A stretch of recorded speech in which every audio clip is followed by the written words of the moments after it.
Здравейте, банда! Добре дошли отново в моя канал. Днес ще направим един преход до Сиводолското падало, който е един от най-високите водопади в България. Невероятната височина от 25 метра. Се надяваме, че ще оцелиме на хубаво време и надяваме се, че и периода е пълноводен, ще е пълното с вода. Сиводолското падало се намира точно на първия тунел, посока Пловдив, ако идвате от Чепеларе, или последния тунел, ако пътувате Пловдив Смолян, точно до тунела. Това е тунела.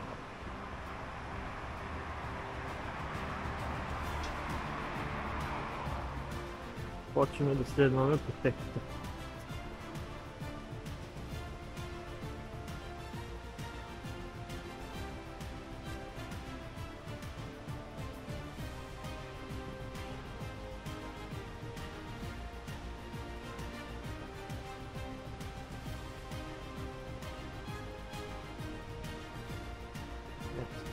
Също в близост до падалото има зони, на които може да си запалите огън за питник, почивки. Ще го разгледаме водопада от всички страни, отдолу ще го снимаме, отгоре и така.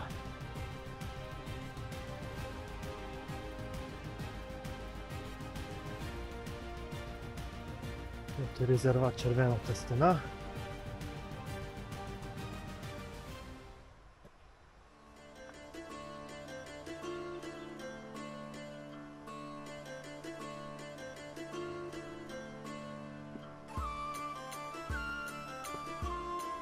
По мощчето.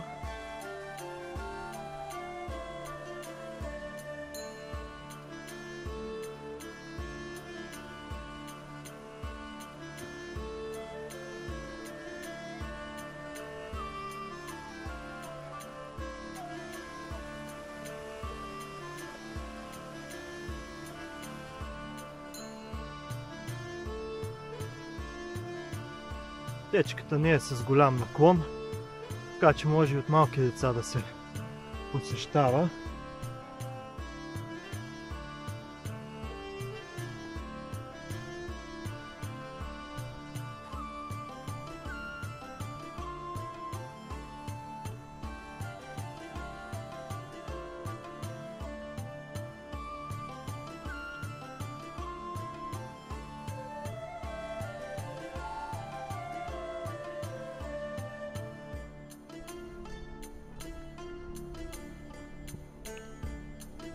Времето си е доста ветровито, облачно, но лятото нещо закъснява.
Елате да слезем до водопада.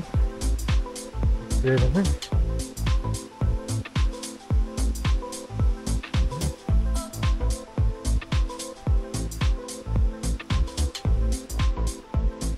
Това буквално се клонявате от пътеката и тук долу.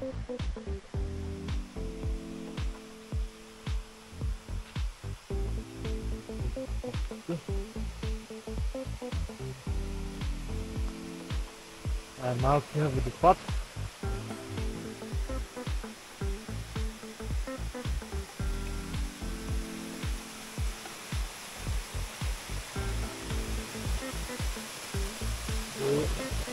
Както може да видите, водата е кристално чиста.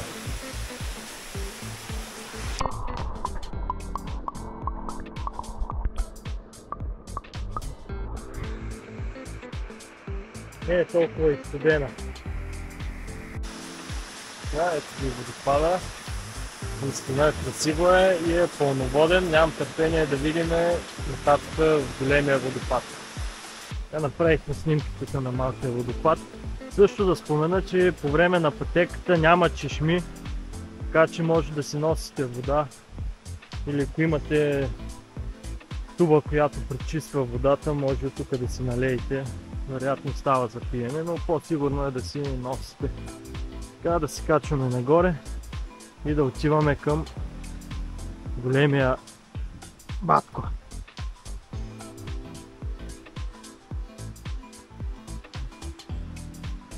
Така, тук слизането е малко по-трудно. Голям наклон е, но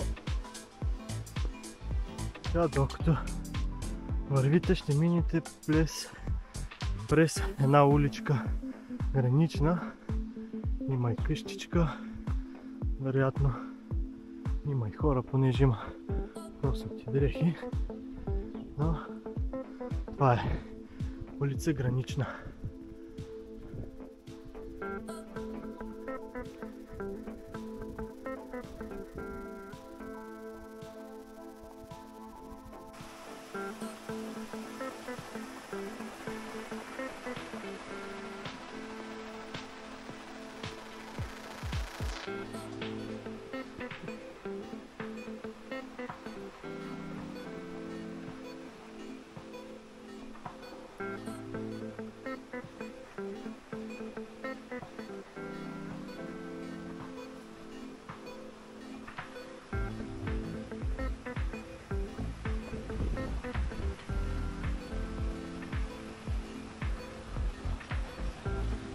Страшна красота е.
Реката, която образува водопада, идва от Сливов дол.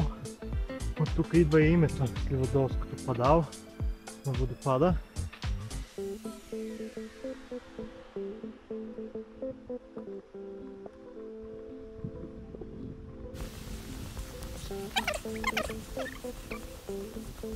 Продължаваме с разходката. Изключително приятна пътека. Днеска даже няма и толкова хора. Спокойно е. Идеално за разходка.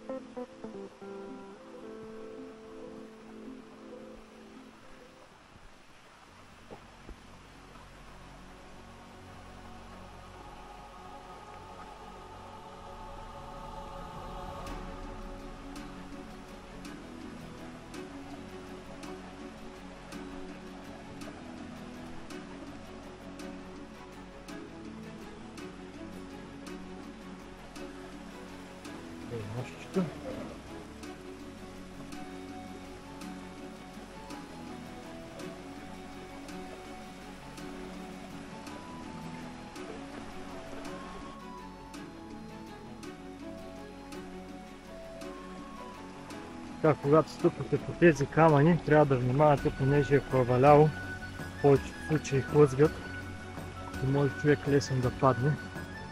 Да, имайте едно на ум, когато минавате по такива камъни.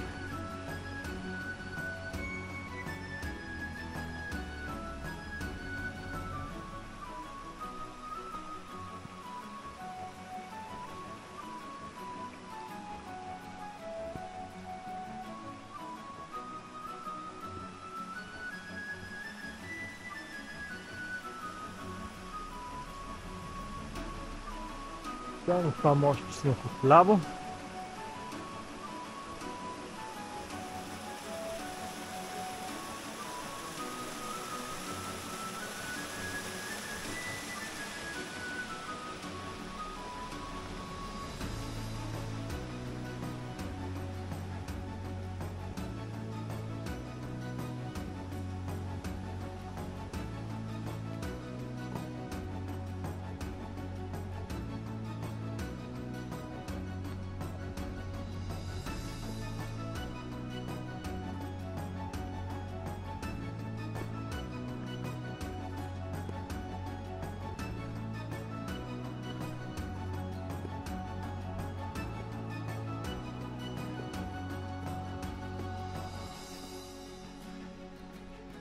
Но все пак на хора, които им е трудно движението, ще изпитат затруднения с тази пътека.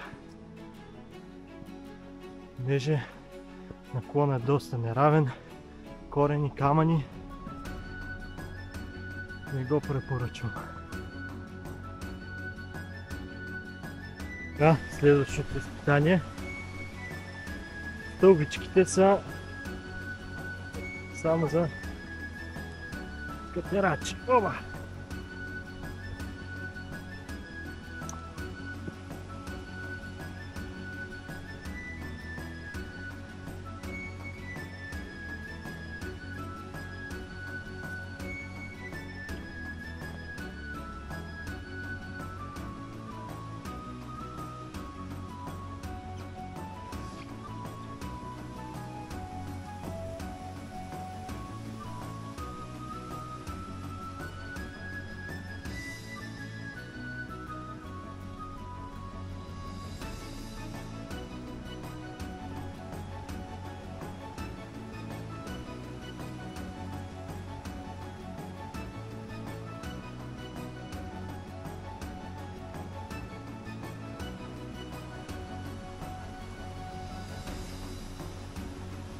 Да, тук имате възможност, който иска да си направи питник, да си запали огън, хапне и тук да си остават отпадъците, да се съберат на едно място, не да се разхвърлят по гората.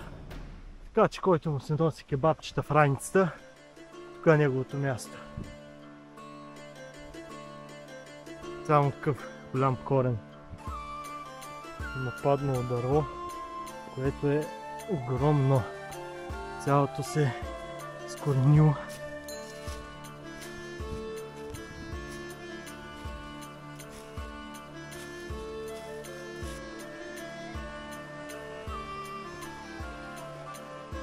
Всъщност, установих, че пътеката не е много лека. Така че по-рано, където казах, че е лека пътеката, не си е лекичка. Трудно си е.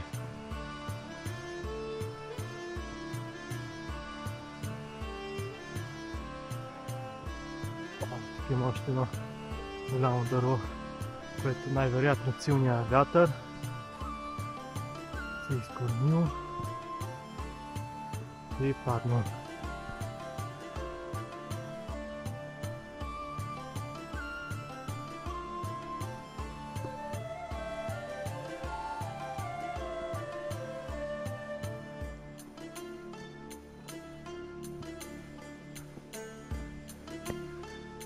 Така, тук има разклонение към водопада, който е по-известен като Джуниор, като малкия водопад.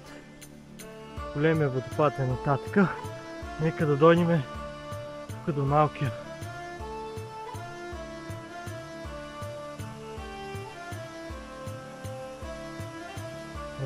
Ето го и самия водопад. Има пътека, по която мога да слезнете, но трябва изключително внимателно, понеже е парзален. Ето го и самия водопад отдолу.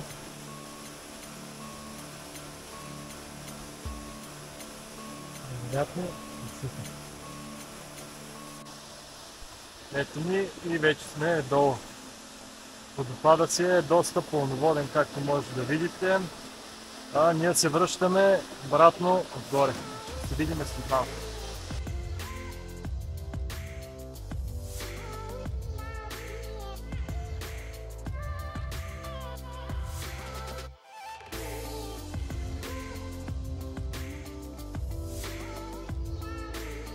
Продължаваме отгоре. Това е маркировката, която трябва да следвате. Бяло, синьо, бяло. Сте на правилния път.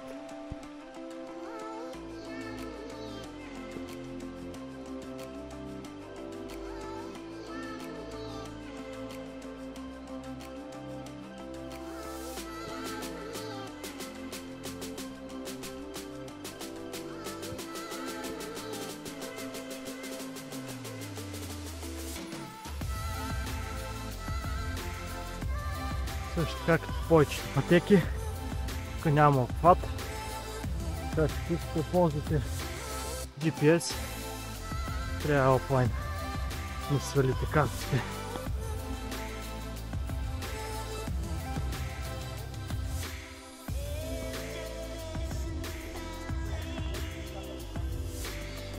Жала пътеката.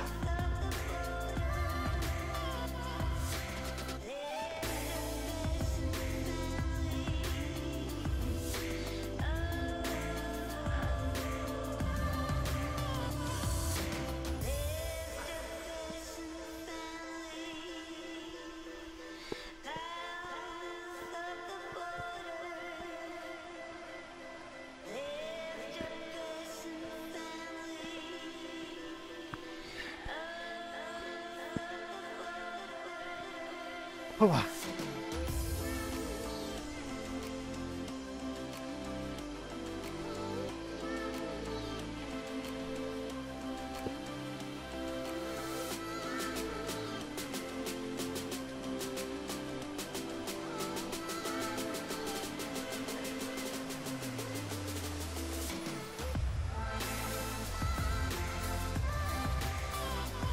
Продължава изкачването нагоре. Опа! Така, ето че стигаме. Там отпред се вижда. Тук става малко хард. Има и въже да се придържате.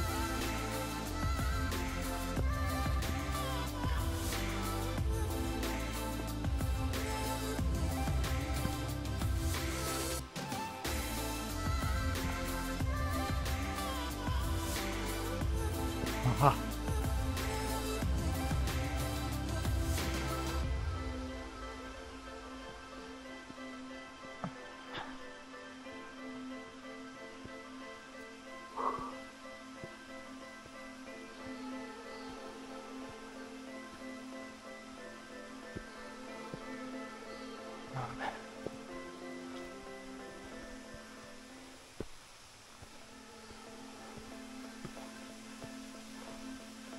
Водопадът е внушителен.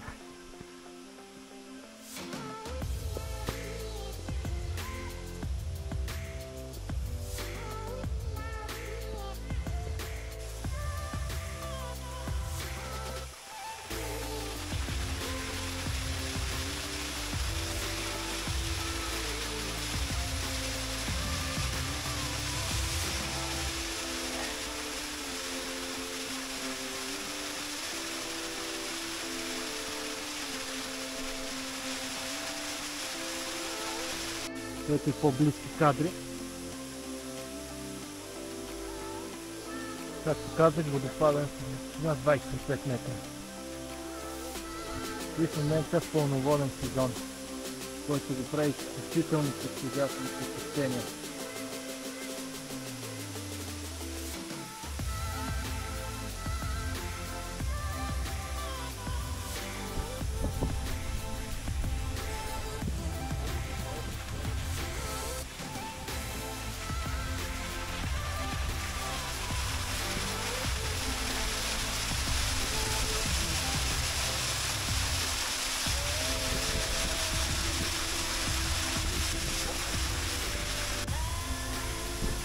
Банда вече съм по-близко до водопада, но не ви препоръчвам да слизате до тук. Стръмно е, кално и е много опасно.